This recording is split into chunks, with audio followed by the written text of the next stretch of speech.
কেন ফিলিস্তিন রক্ষায় আবাবিল পাখি চাচ্ছে মুসলিম বিশ্ব?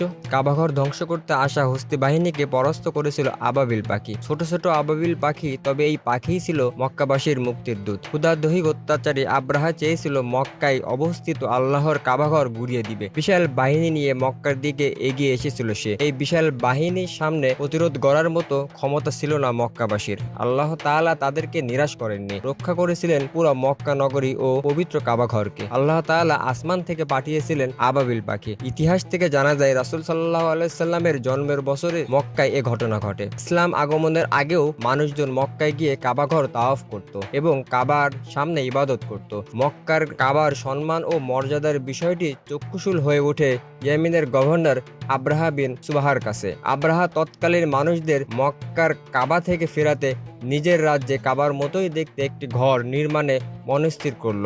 আব্রাহা যে উদ্দেশ্য গির্জা নির্মাণ করেছিল সেই উদ্দেশ্য চরমভাবে ব্যর্থ হয়। আরবদেরকে কোনোভাবেই যখন আকৃষ্ট করা গেল না, সে সময় ক্ষুব্ধ হয়ে কাবাঘর ধ্বংসের পরিকল্পনা করে।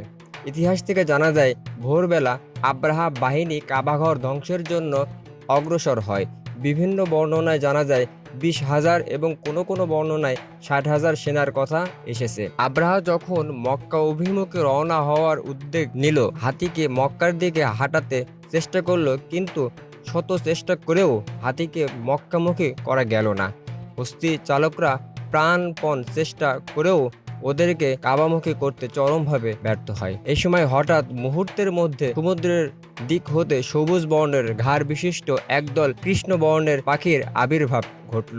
ওরা ঝাঁকে ঝাঁকে উড়ে উড়ে আব্রাহার সৈন্যদের ওপর ক্ষুদ্র ক্ষুদ্র প্রস্তরকণা বর্ষণ করতে লাগলো। ইবনে ইসহাক বলেন, আব্রাহার বাহিনী মক্কা থেকে পালিয়ে ইয়েমেন পর্যন্ত মরতে মরতে যায়। আব্রাহা থানা শহরে পৌঁছে লোকদের কাছে আল্লাহর আযাবের ঘটনা বলার পরপরই মৃত্যুবরণ করেন।